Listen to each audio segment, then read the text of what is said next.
Okay. Just checking, can everyone see my screen? Fantastic. Let's go. So first off, thank you so much for everyone to be here at 9 o'clock. Some of you might be even earlier, depending where you're calling from. We've had people from New Zealand and from overseas in different events before. So again, welcome no matter where you are. First off, I just want to introduce other kind of communities that we have online today. So we've got Olivia, who's the person with the black background. She's our events coordinator. She'll be collating our questions. If you have any technical difficulties, buzz her. I'll be trying to multitask other things as well. But if you have any questions, please feel free to put them in the chat room. And at the right time, she's going to collate it and we're going to present it back to the panelists and presenters. We've also got Madison, who's somewhere around the group. She's our team leader in marketing and content, and she's going to be taking some notes, and we're hoping to capture some of the insights and the key points so that we can share it with everyone, after the event as part of, an output from the meeting. So let's get started. Okay, so there are a lot of new faces here, which is great to see. So I'll just do a quick intro of Communiteer for the next kind of minute or two. So for those who don't know us, we're a social enterprise that connects, engages, and mobilizes volunteers to tackle the world's greatest challenges. We facilitate collaboration between corporates, not-for-profits, universities, and volunteers like yourselves and your peers to really amplify our collective impact. So think of us as a combination of LinkedIn and Airtasker at the same time, and we really believe and advocate for the UN SDGs. What makes us unique is the holistic approach that we take to volunteer engagement. So yes, volunteering is usually associated with taking action, which is the contribution part. We also believe that it's really important for everyone to really understand why they should volunteer. So having that awareness about different social causes or SDGs so that they can find something that they believe in. And we also believe that it's really important for people to have a common ground with other like-minded people. Research and experience shows that most people who stick around volunteering for decades usually volunteer because of the relationship they have with their comrades, not just the cause or the activities that might have attracted them initially. So essentially what we try to do here at Communiteer is to replicate that sense of feeling of community, of raising public awareness, and then also make it really easy for people to get involved. So yes, we do have a platform. No, it's not about the demo today. So don't worry, there's no sales pitch or anything. What we really want to do here is not about us. It's about getting fellow CSR managers, HR managers, community engagement people to come together and share some insights, get some learnings, and see how we can actually share and replicate what we're already doing really well everywhere else so that collectively we're doing more for society. So without further ado, I'm just going to go into what's the leadership series that we have today. So I think quite a few of you would have joined us on the 24th of June session. It's a 3-part series that we've co-facilitated with Debbie, who I'll introduce very, very quickly later. But essentially what we want to do is, there's a common theme between the 3 series is about employee engagement in CSR. In session 1 back in June, we talked about how we can focus getting everyone on the same page and creating the right mindset to approach CSR holistically rather than in transactional nature. Today, we're going to focus on the implementation of CSR strategies, what's innovative, what's trendy, what's out there, and the organizations that are kind of pushing the envelope besides just doing the age-old kind of getting people on the bus to paint a wall every year. And then the next one in August is actually about getting some input from everyone about the most common challenges and what are the things that you want to share and get some input from your peers on. So it's more solution focused and also broadening the people's mindset or perception that maybe you are the only CSR person in your organization, but you're not the only CSR person in the wider community. So the more we can kind of draw on each other's learnings and knowledge, the better we can scale our impact. So enough for me. I just really want to express my thanks to Debbie as our presenter today and Julie and Stephanie as our panelists here today. You can see their photos and, instead of me reading a bio from black and white sheet, I'm just going to pass it along to each of them so that they can share a bit about their background and their story on how they come about arriving at their role and the motivation behind facilitating this kind of cross-sector collaboration between corporates and not-for-profit organizations. So Debbie, if I can hand it over to you first, we'll go from there. Thank you so much, Victor. So I'm Debbie. I'm a professor at Macquarie Business School, And my life purpose is defined as using my teaching and my research to create a positive impact in the world.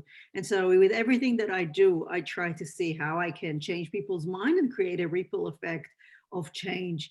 I've been teaching and studying corporate social responsibility, social entrepreneurship, volunteering for the last 20 years, and I'm just delighted to be here. Thanks, Debbie. I'm going to hand over to you, Julie. Hi, everyone. So I'm Julie, and I'm the Corporate Citizenship Lead for Accenture across Australia and New Zealand. I've been in this role for about 14 years. As I was saying to Victor earlier, I actually came into this role initially as a 2-month project to find out what we did in our corporate social responsibility space and to put some structure around it. And obviously from there, I've just that area has really kind of grown, and we've really grown and developed and progressed this area within Accenture, both within this region but also globally. In terms of the role, we have a core focus around skills to succeed, obviously helping people to build skills so that they can thrive in the digital economy. And we also have a really strong focus on employee engagement as well, in terms of volunteering and giving, pro bono projects, and participating in social innovation and eco-innovation projects as well. And I'm looking forward to sharing more with you all today. Thanks, Julie. Over to you, Stephanie. Good morning, everyone, and thanks so much for logging in and joining us today.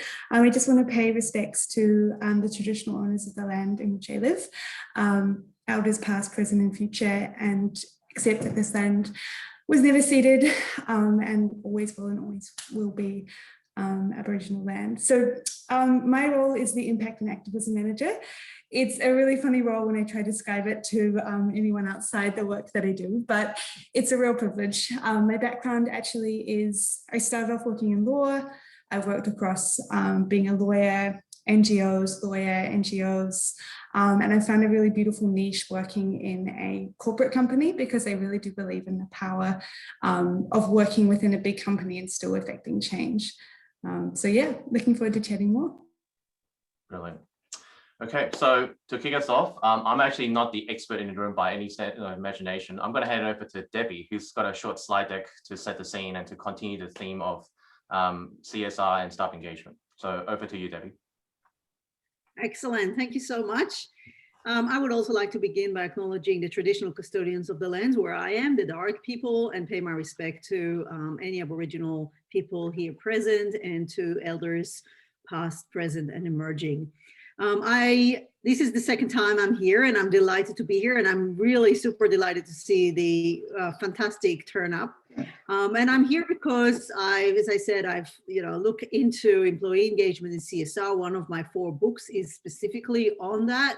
And so what I want to do today, after talking about how we take a more holistic approach and strategic CSR last time, and the key ways in which companies can really create a positive impact, today I want to share with you some of the really exciting things that are happening in the field of employee engagement in CSR. And I'm delighted to have my colleagues here from BenJerrys and Accenture, because I think they'll have a lot to share in this area as well. So although I'm a professor, I'll keep to 10 minutes, I promise you, and I'll try to be short and sweet. So here is what I'm going to be talking about today, is how CSR creates a sense of purpose and pride, therefore creating employee engagement. So you could see how employee engagement and CSR are really mutually influential. So employee engagement, when employees are really engaged in their company, they love the company, and they feel a sense of pride and affiliation with their employer, they're more likely to participate in CSR, such as corporate volunteering and so on. But CSR in itself can lead to employee engagement, because when people feel that their employer is purpose-driven, that it's really working to help the community and work with society, it can create a sense of employee engagement, commitment, and performance within the company. So traditionally, when we talked about employee engagement in CSR, we talk about things like payroll giving, where employees sacrifice part of their salary for donations, or corporate volunteering, where usually the employer organizes some opportunities for employees to volunteer, and it could be over their working hours, or they get paid leave to volunteer. What I'll be talking about today is some of the newer ways in which companies are now involving their most important stakeholders, their employees, in their CSR. And some of the things that are emerging now are super cool and exciting, and are aligned with the idea that we're not just doing random acts of charity, not even with our employees, but instead we're taking a more holistic approach, using our voice, our resources, and our power to help improve the world in which we live. So you can see here as a spectrum where CSR can be fully employer-led, where the employer decides, okay, this is what we're going to do for CSR, these are our goals, this is what we want to achieve, and employees, you're welcome to participate in that. Whereas the other part of the spectrum, it's all happening bottom up, where employees lead CSR, maybe because of lack of leadership in their organization, and they come up with the solutions and ideas around CSR. Usually we have some, companies are sitting somewhere in them, but you can identify where your company sits on this spectrum and see if there is an opportunity to maybe increase employee involvement and employee-led CSR. So I spoke about corporate volunteering last time, and it is evolving as well. So corporate volunteering occurs when employers organize their employee opportunities to volunteer and do something meaningful. It could be outside their working hours or within their working hours. They could be around receiving some paid leave to volunteer. But we're seeing a shift from, again, random acts of charity where employees were placed in painting walls and planting trees, to aligning who they are and what they know with the company's giving. And I spoke a little bit about that last time. So, an example from the National Australian Bank, NAB, where employees were doing random acts of charity, but then NAB said, wait a minute, we're a financial institution. What we know about is money. So why don't we get employees to volunteer in giving financial advice, helping micro businesses, working with Indigenous businesses, and so on. So they've really shifted the way that they involve their employees within their corporate volunteering schemes. And that's something that we're seeing now. But we're also seeing some shift around digital corporate volunteering and family opportunities, which are, again, more recent trends of corporate volunteering, especially with COVID-19, where people did not have the opportunity to go get out there. I don't know where you all are, but we are in Sydney. This is week 5 of lockdown, another 4 at least to come. So we need to find innovative ways in which we can include employees in our corporate volunteering. So companies are now creating digital platforms so that employees can volunteer in a meaningful way. And that could be from storytelling to children using Skype, or teaching English to people who cannot have an access to real classes. And they are using digital platform to create online volunteering for employees. Another trend that's just starting in Australia in the last few years is family volunteering opportunities for employees. So to make volunteering easier, what we need to do is combine volunteering with other life demands. So employee volunteering is a great way for us to volunteer, because we can integrate our volunteering with the working that we have to do anyway. If we are creating family opportunities for people to volunteer, we are combining or integrating volunteering with the time I want to spend with my family. But not only that, family volunteering helps create a strong bond within families. And we found in one research for it to be the most or the strongest predictor of children growing up to volunteer when they become adults. So when children volunteer with their parents, they're more likely to volunteer as adults because of the role modeling that their parents show them. And so by doing this, you're not only creating a great opportunity for your employees to volunteer with your children or your family or even maybe your pets, but you are creating the next generation of volunteers, which is really important for us.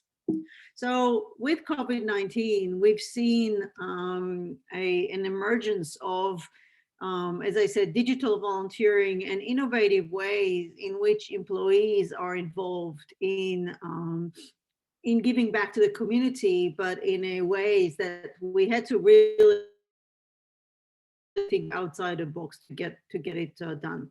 So for example, Optus launched a Gadaya Day, which aimed to encourage social interaction and increase positivity and optimism during this time of uncertainty and isolation. So people can connect to others using, and coming from a telecom company, you can see it as an example of strategic CSR. And that's a way where Optus involve its employees in donating their time via innovative platforms. While I'm here mentioning Optus, I know we're only talking about employee engagement in CSR, but Optus is also finding really cool ways to involve their customers in their CSR, such as donate your data and other innovative ways in which they involve their stakeholders in their CSR. The other trend that I wanted to talk about, which I get really, really excited about, and we just had an article about this being accepted to MIT Sloan Management Review. So I'm really, really excited about this idea of social intrapreneurship. So I don't know if anyone heard about social intrapreneurship. Let me explain what it means. So intrapreneurship means that employees, while still being employed by the company, are finding creative ways and innovative ways to, it could be coming up with new products or services, or in the case of social entrepreneurship, coming up with social issues or addressing social issues. So while they're still employed. So you can see here that business intrapreneurship occurs when employees come up with new products and services, which is done inside an organization, but for profit, whereas social intrapreneurship is done inside the organization, but for impact. Whereas social entrepreneurship happens outside the organization, but it happens for impact. And so companies are now involving their employees in various ways in which they can find innovative solutions. Sorry about my voice. I just got the second Pfizer and I was a little bit sick yesterday. Finding innovative ways in which they can create innovative solutions by their employees for the community. So here's one example coming from Westpac, where one of their employees, again, while still being employed by the company, came up with an organization called I'm a Boat Person to support refugees. And he worked with Westpac to fine-tune his idea, and then it became about financial literacy of refugees coming from all different parts of the world. I'm going to go very quickly through this, but as we open it up for discussion, we can really see what else companies are doing.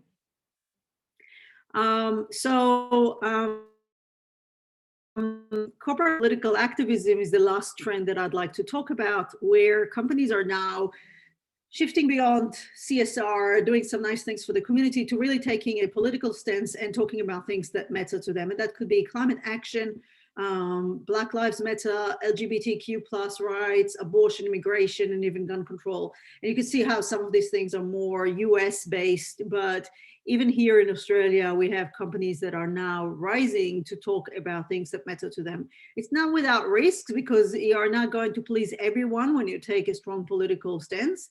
But we see that now companies are taking a strong activism, and that, around different aspects. So one of the things we've seen, for example, was when the Marriage Act was, we had the referendum or the survey 4 or 5 years ago, and Airbnb came with a campaign called Until, and they took a stance together with Qantas and other companies on how we should vote yes on these things. BenJerrys, for example, is doing the let me see if I can pronounce it correctly, the Yestivals. So instead of festivals, it's the Yestivals around saying yes to LGBTQ, right? And speaking about BenJerrys, which was funny because I didn't know Steph was going to be here. This is one of my favorite tweets this year, where they say, we can't believe an ice cream company has to say the president's lies are a threat to our country, voters voted. And you can see the context of this when Trump said that he won the elections when he didn't. But it was just like BenJerrys taking a stance on these issues. And I hope it's okay. Can you hear us? Yes, you can't hear me? I think we lost your audio temporarily. Oh, for how long? Can you hear me now? I can hear you. I can hear her. Yeah. Okay. I can hear. It's cuts in and out a little bit every now and again, but I can hear it. Excellent. All right. Thank you. Sorry about that.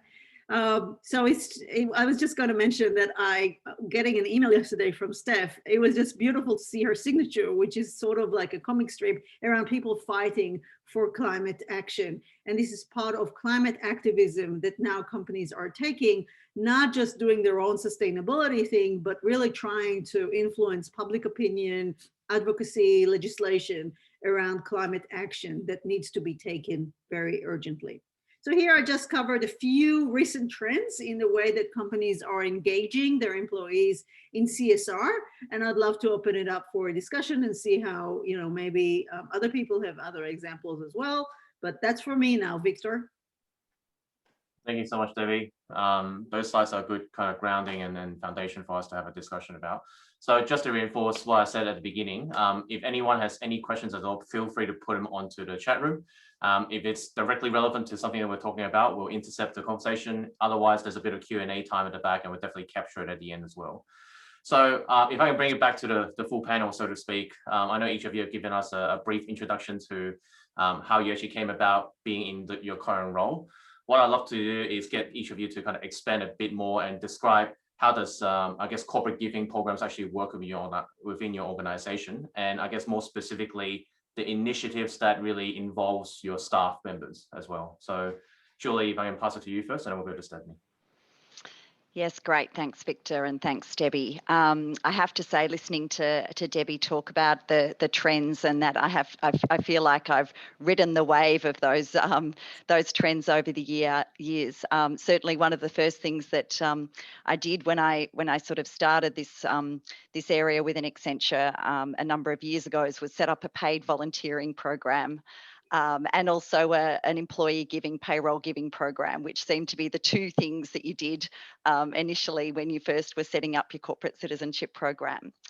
In more recent years, I'd say probably a number of years ago, we really took a stand that we really wanted to get more of our employees engaged in volunteering. And we discussed this with our leadership, and they absolutely believed that that increasing and removing barriers to volunteering for our employees and getting them more involved was good for the organisation, was good for the employee, and obviously good for the community. So we really sort of set a goal about 3 to 4 years ago to really increase our participation in volunteering up to about 80% of our employees across Australia and New Zealand. I have to say we haven't quite got to the 80% in terms of our tracking, but we did hit 74% of our employees in across Australia and New Zealand a couple of years ago. And then obviously last year with COVID, it was a little bit more difficult with some of the face-to-face volunteering, etc. But we still managed to have over 20,000 hours for our employees, and probably I think it was about just over 50% across the region. Our New Zealand employees have been amazing. They've managed to hit 100% for the last 4 years of their employees to be engaged in volunteering. Certainly, so we really kind of take that seriously and really want to provide the opportunity for our employees to be involved. We kind of take a two-pronged approach to that in terms of identifying volunteering opportunities. So we have a number of not-for-profits that we work with, that we provide grants to fund projects and programs that they're delivering within the community. So we seek to kind of ensure that there's volunteering opportunities and ways that our employees can use their skills and to contribute to support those programs. And then obviously employees like to get together and you know, to be able to build those connections both with them as a team and often with our clients as well. So so we you know, identify team-based volunteering opportunities where employees can kind of get together and sort of you know, actually do some volunteering together and sort of build those networks and really, you know, have an impact on the community in that way. In addition to that, we're really conscious of the fact that different people are passionate about different things within the community. So we really wanted to ensure that employees can participate and volunteer with organisations that they're passionate about. So we say to our employees as well, you can use your paid volunteering for any volunteering that you're passionate about. And, you know, all we ask is that you let us know what that is.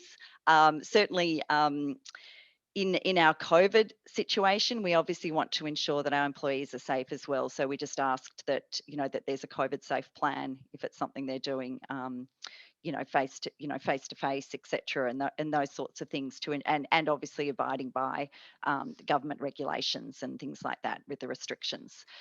So we certainly encourage employees to be involved in that way as well. The other, in terms of some of the things that Debbie spoke about, last year, we actually launched a social innovation challenge as we wanted to engage our employees and enable them to really think about how can they use their skills and what ideas can they come up with that would enable them to address some of society's greatest challenges. So that was, so we've had a number of those. One of them was really where we identified a number of charities and had teams of employees actually seek to try to address some of the real challenges that they were facing. And then we've had other innovation challenges since there where employees are able to come up with their own ideas, engage with a not-for-profit themselves, and really you know, pitch those ideas then to a panel of leadership. And then the successful ideas, we've provided some time and skills funding so that and time for them to then be able to work on those ideas. Cool. Thanks for sharing, Julie. That's a great start. I'm going to pause a second and go to Steph. Thanks, Julie. There were some fantastic ideas and super impressed with your engagement rate. For people who don't know the background about BenJerrys, let me just quickly share with you a little bit of the story. BenJerrys met when they were in high school. They were both super slow around the track, the last ones. When they went to kind of start their university degrees, nothing quite worked, and they found themselves starting a little ice cream company, and they never expected to be successful. They were selling pottery, soup. It's a really hilarious story, actually. But essentially, what happened is they actually started getting popular. And they were so popular that they found themselves in the position where they were businessmen. And they said to themselves, this is not what we want. We are the opposite of this. We're going to sell the business. And someone within their mentorship leaned in and said, look, if you don't like business the way it's run, why don't you do business your way? And so ever since then, we've really had a focus on being a business as a force for good. And that really means that everything from what goes in our products, where we source them, right through to who we employ in our scoop stores, is used as a force for good in the world. So really, in terms of my role, I'm the impact and activism manager, and that really nicely splits the work that I do from the local level. There's the impact side, which is obviously all the things that go on behind the scenes. Who do we employ? Can we be using our scoop stores to employ at-risk youth and refugees? Can we be buying brownies and cookies that go into our store from a source that's a social enterprise? Can we be doing the same with our t-shirts? What's our water usage like? All those things that make up our kind of impact behind the scenes. And then there's the other side of my job, which is really the chunky bit, which is activism. And how do we use our business as a force for good? I call it the ice cream megaphone, but essentially we have influence in the world, and we're aware of the fact that we have this kind of beautiful toolbox of things that BenJerrys uniquely can offer. And we use that to advance really progressive social values of some of our partners. So that's kind of the two factions of BenJerrys in terms of their activism. And then how we engage our staff. We have a pretty small team in New Zealand and Australia. There's 12 of us, which means that I'm pretty insistent on every single person being part of activism and social mission.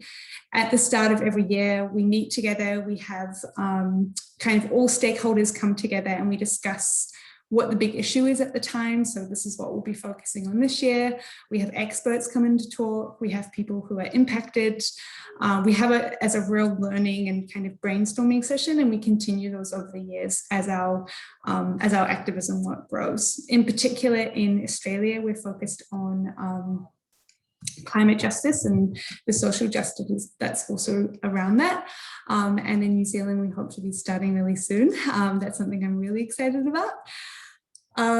But yeah, it's just so important that every single person in the team is part of social activism. And I've given them all a little plaque which says Impact and Activism Manager, because really I need everyone in the team to feel like that they own it, they're part of it, and what they do is really important to contributing to our work as a whole. So yeah.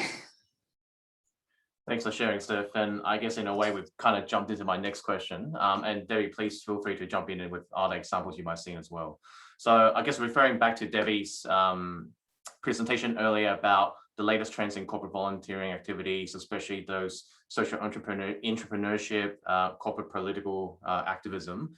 Steph, I think you've kind of touched on it already, but are there other examples? And maybe from my point of view, how did it all start? Because it's quite a big leap from traditional corporate volunteering. It's really my curiosity. So Debbie, over to you first, and then we can bounce around the panel.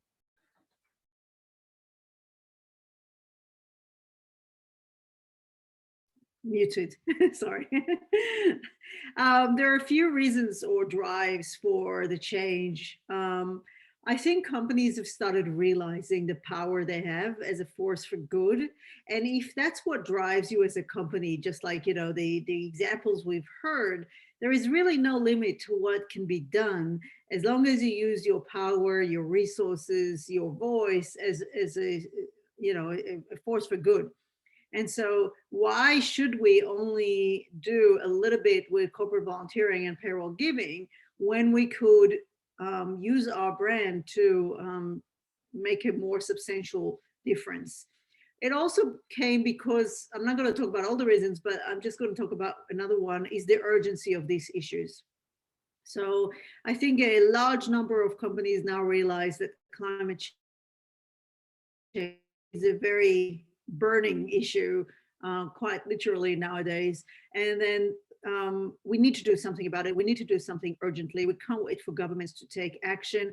And so we really need to do that as part of what we're doing. When things happened like Black Lives Matter and LGBTQI plus rights, companies then said, okay, we can actually do something about it.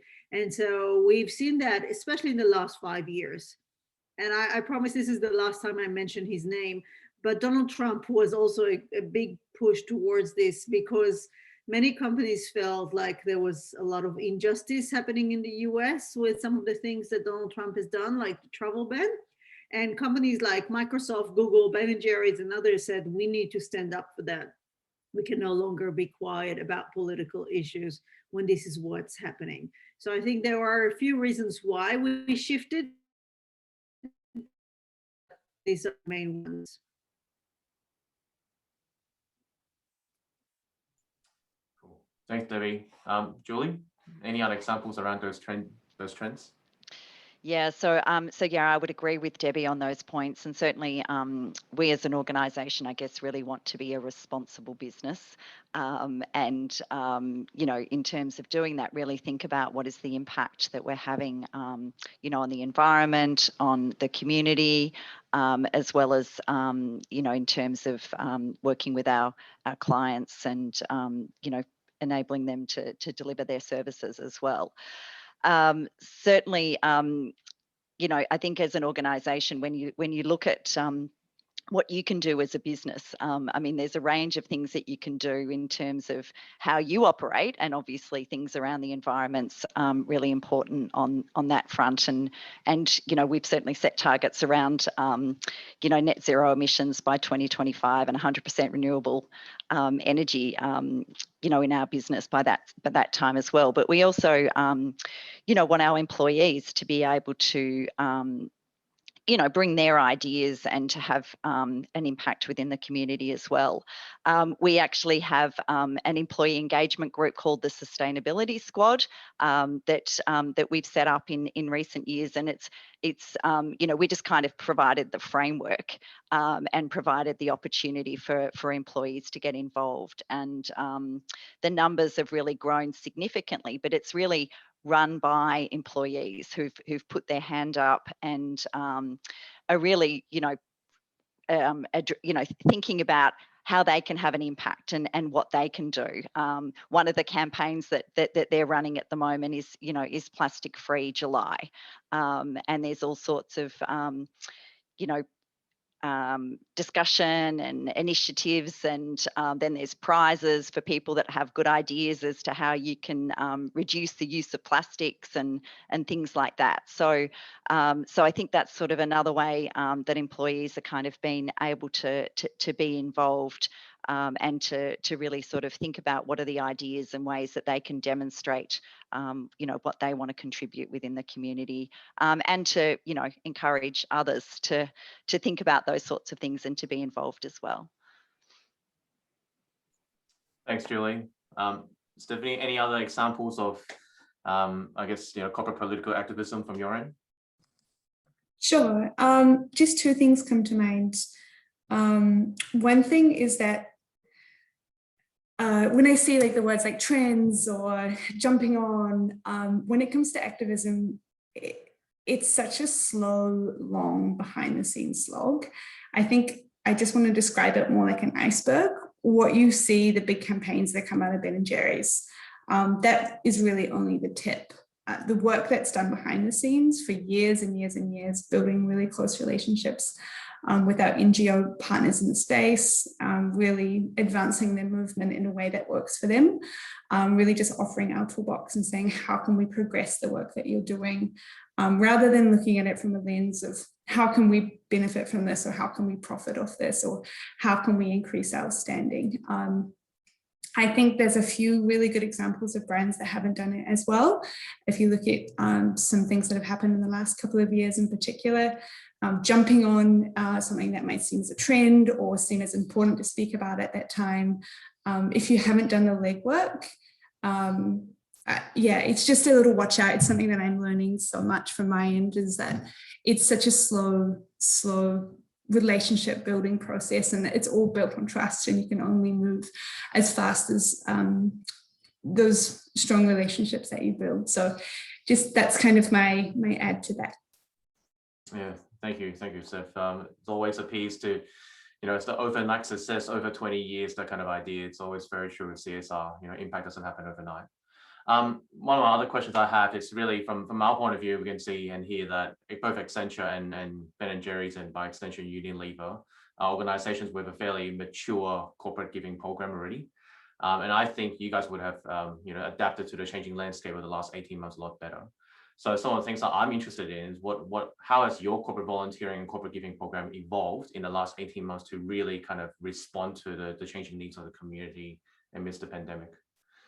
Julie, if I pass it to you, and then we can kind of bounce it around as well, that'll be good. Yeah, sure. So yes, it's been a changing environment.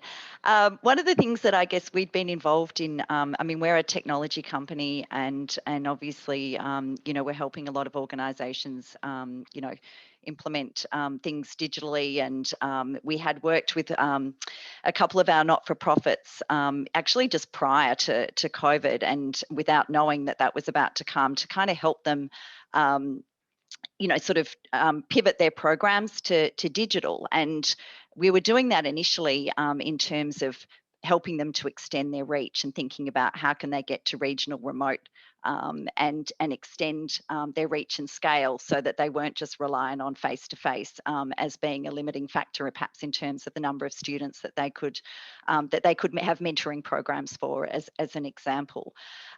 So certainly we spent a lot of last year then working with a lot of the not-for-profits we work with them to really help them deliver their programs virtually. So some of that groundwork actually held organisations in good stead because they were able to pivot quite quickly. And then obviously then that meant that, volunteering from a mentoring perspective or some skilling programs, we pivoted Hour of Code that used to be delivered face-to-face within schools to being a virtual offering. So it could be delivered with parents and kids at home whilst they were in lockdown. I have to say, since we found that once people come out of lockdown, then people prefer to go back to the delivery of that face-to-face if possible. The other thing that we did as well is obviously move to virtual volunteering. And we certainly worked with our global team and other teams to identify what are some of the ways that our employees could still volunteer and contribute, but to do that virtually. So there's a number of programs like Zooniverse and Missing Maps and other things where employees can do an hour of volunteering on those particular programs. And then obviously, as I said, there was a lot of virtual volunteering programs too. So that was some of the ways we pivoted. The other things we did was around those social innovation challenges and really enabling teams to work virtually together to come up with ideas and solutions to solve some of society's greatest challenges. And then obviously giving them some times to then work on those programs for those ones that were successful. Thanks, Julie. I'm going to pass it to you, Steph, and then Debbie can catch you all with other examples you might know. Julie, I have to say I'm really impressed. Your team are pretty amazing. I would say that pivot, that particular friend scene with Ross and the couch, has been kind of the theme for the last 2 years of BenJerrys. We get started on a campaign or we get started on a new piece of activism or even just impact, and suddenly we're in lockdown or something quite dramatic changes and we have to move through that. Some examples, I guess, is we are on a continuous learning journey. If you think about climate justice, there's so many elements to that and learning about that, and in particular the social side of that, who are the human faces that are impacted. And as I go on my personal learning journey, because I am from New Zealand, I'm a Kiwi, so learning about Australia and about the social justice issues here, I'm taking my team along with me. So we've recently just started lockdown lounge learning sessions, which are basically where the team get together. We watch a short video, or we have a speaker, or we watch a little movie, and we chat about it. And I never pretend to be the expert on things, and I learn alongside my team. And if I can't answer the question, we write it down and find answers for it. But I guess that's just one thing in the last couple of weeks that we've started to implement, because we can't have those in-person learning sessions. So we're bringing the team along as we do our social mission work, as we continue to learn about it, so that everyone's on the journey. Wow, that sounds intriguing, Steph. Thank you so much for sharing. Debbie, I know you've got a huge interest in virtual volunteering, all the latest things that are happening in the last 18 months. What else have you heard that might be very useful to share? Sorry, Debbie, you're on. Of course, I'm on mute. Sorry. Let me just say, I am so inspired by you guys and the work that you're doing. As someone who's been working on CSR for so long, and sometimes it's frustrating to see companies trying to take shortcuts and just do something for PR, but to see what you guys are doing is just so inspirational. And maybe if we have time, I'd love to hear from, we've got 60 people here today. I'd love to hear other examples coming from the audience around what your companies are doing in this area. So I don't want to take too much time because I'd love to open it up for the Q&A, but I just want to say it's wonderful to see the work that's being done. Cool. Thanks, Debbie. Well, look, why don't we just take that as a cue? I'm going to open up the floor and see who else wants to share some of the initiatives that they've been doing lately. Otherwise, I'm going to cash into the Q&A session as well. Is there anyone who would like to share some?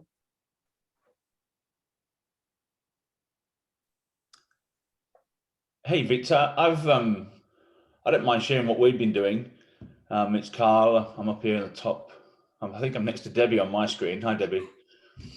I founded a company called Meet Magic a few years ago, and the whole point of it was to help corporate business leaders engage while they're at work.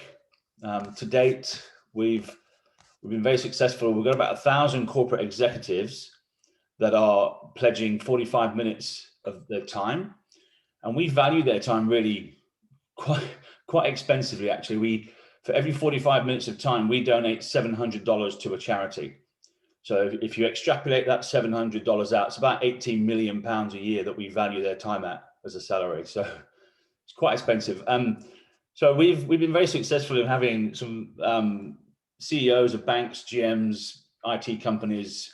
Most of our clients are the big top global tech companies, and they get to go and meet with an executive. You know, it might be Mike Lansing down there at one of the banks, or one of the superannuation funds. It could be any corporate company can have their executives or their leadership teams host a meeting, and for every business meeting that they host, a guaranteed impact comes out of it. So if you talk about climate change, consider if you're a big company, you've got 30 or 40 executives, and each of them have taken one meeting once a month. Well, over the year, that could plant hundreds of thousands of trees. There's your measurement for your ESG. There's your criteria for attracting impact capital. There's your criteria for a lot of great stuff. What I worry about at the moment is that COVID, there's a lot of companies trying to rise above the noise and build a competitive advantage in what they're doing. And it seems that there's a bit of a panic setting, and a lot of companies are being inauthentic around the whole CSR or ESG thing now, and they're ticking the box. And it just seems that I worry that that's actually going to have a negative impact. And it's driving a worrying trend of, I think, purpose washing among some corporates, which I think needs to be stopped. So anyway, that's me. We've opened up 4 countries now. So we've got Singapore, New Zealand, the UK, and where else are we? Rebecca, Singapore, UK, New Zealand, and right here, and Australia. Yeah, and it's a really exciting trend to see when we get very, very senior business leaders say, we love the meetings, they're really powerful. We've even had in New Zealand, for you, Steph, we've even had the CEOs of banks over there from Kiwi Bank. We've even had the famous All Black coach, Sir Graham Henry, sign up to host meetings. So you're starting to see a trend that time is important and it can be used for some good. And we turn that time into money that makes a massive impact. Brilliant. Thanks for sharing, Carl. I know your organization is definitely doing something a bit more innovative and out there and flexible, so especially during the pandemic. I think there were 6 or 7 questions here as well. The good thing is we're going to capture all of them, and we've also got part 3 of the series where we are going to go through all the challenges. But for now, I also noticed Olivia's put her hand up for a while, so I want to go to her and see what she wants to share as well. Thanks, Victor. Carl, just start off, that sounds amazing. I don't know if I can match that, but I'm from the Sydney Children's Hospitals Foundation. So we look after the Children's Hospital at Westmead, Randwick Children's Hospital, the Bear Cottage in Manly, Kids Research, and NETS. So it's emergency transportation services. And just to try and keep, I think, the kids engaged during these tough times. If you're in Sydney, you would know that we're in a lockdown 2.0. So it's a tough time for everyone at the moment, especially for the kids. So entertainment has been reduced dramatically because we can't have the clown doctors on site anymore. The kids can only see one parent per day and no sibling visits. So it's an extremely tough time for kids that are in the hospitals days, even months, and they can't even see their family. They can't even have that sense of freedom or normality into their lives. It's already different that they're in a hospital bed. So just to try and fill that void and assist the child life therapists that are on their feet hour by hour, just trying to engage with the kids as much as possible, just to lift their spirits up a bit. And you could imagine there's lots of kids in the hospital already, so their time is limited. So to try and relieve that issue, I've created a virtual program where corporates can create arts and craft packs or breathing cards to keep the kids relaxed and stress-free.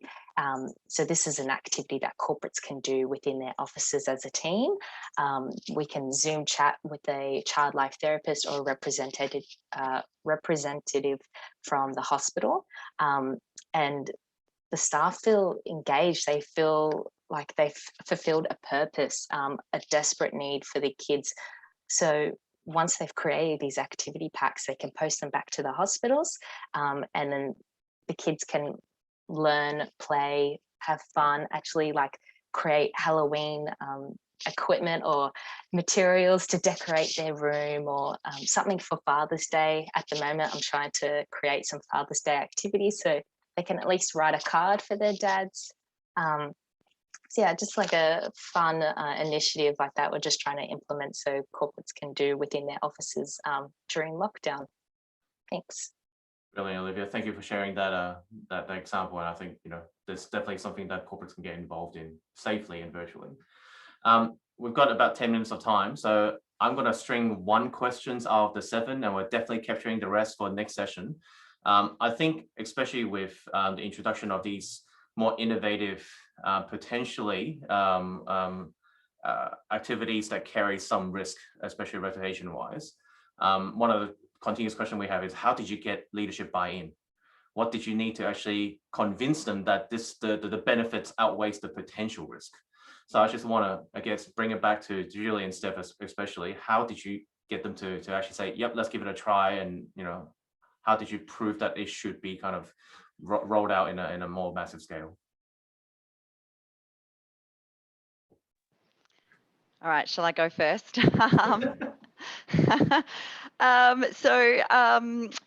Yeah, so I think, I guess in more recent years, in terms of convincing leadership, I have to say that it actually hasn't been that hard.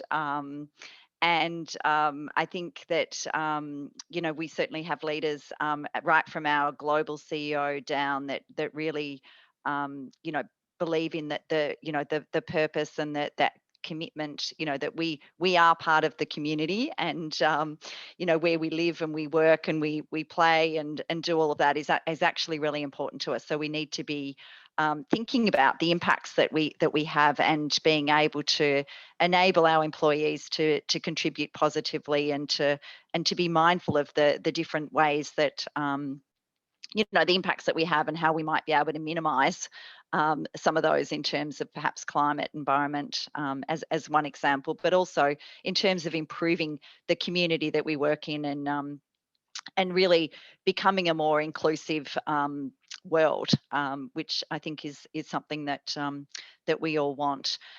So from that perspective, I think that wasn't hard. I think certainly looking at the employee engagement aspects is important. You know, we certainly looked at, you know, obviously if people are connecting together, if they're doing something purposeful, then they typically have a greater connection to the organisation. I think, as Debbie certainly mentioned earlier, and you know, people feel good when they volunteer and contribute. I mean, so you know, we get feedback from our not-for-profits and kind of measure that impact. And typically when we talk to employees, they often say, I didn't realise I was going to get such a benefit out. I thought I was helping, but I actually think I got more out of it, perhaps, you know, than the other person. And where then we obviously hear from the other side that they got you know, some great benefit as well from perhaps a mentoring discussion too. So you know, we do have different measurements in place in terms of the things that we do. So we do try to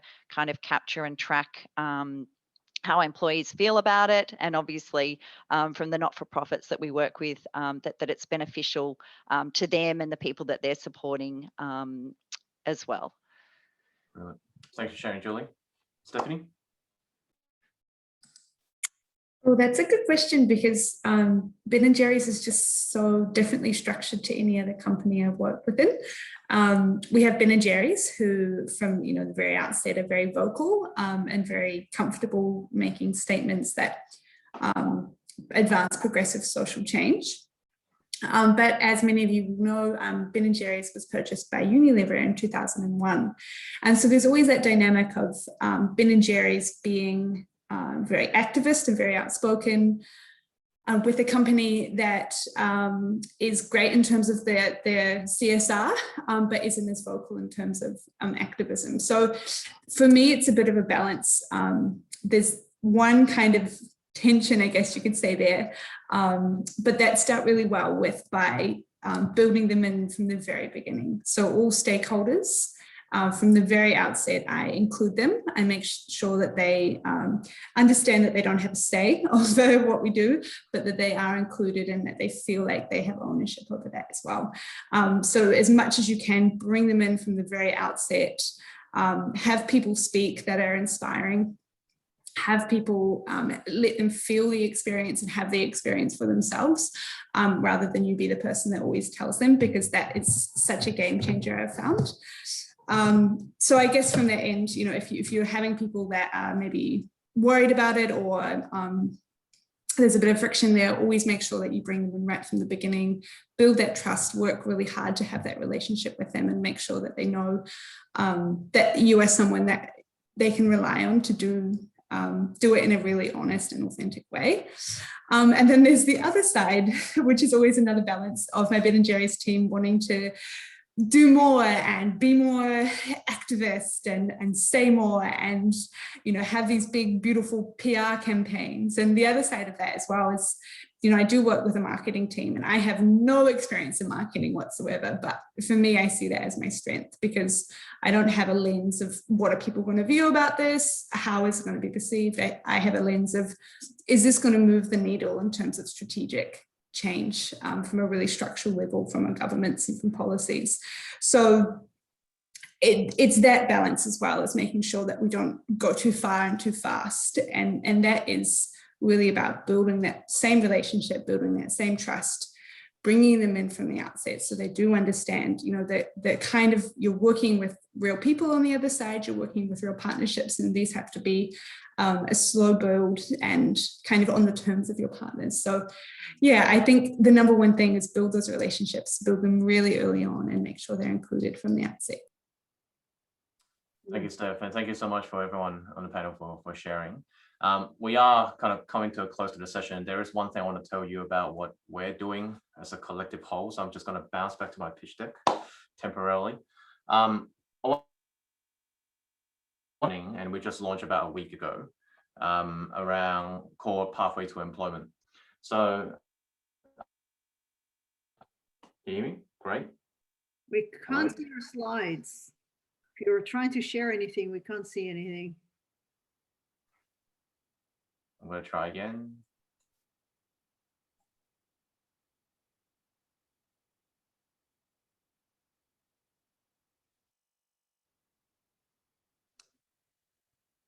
Children, animals, and technology, all unpredictable. Where's Victor?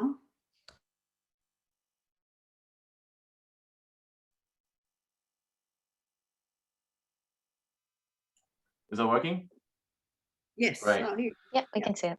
I knew I forgot to pray to the Zoom God this morning, but I shall do so next time. So I was talking about, I guess, want to bring everyone's attention to our current campaign called Pathway to Employment.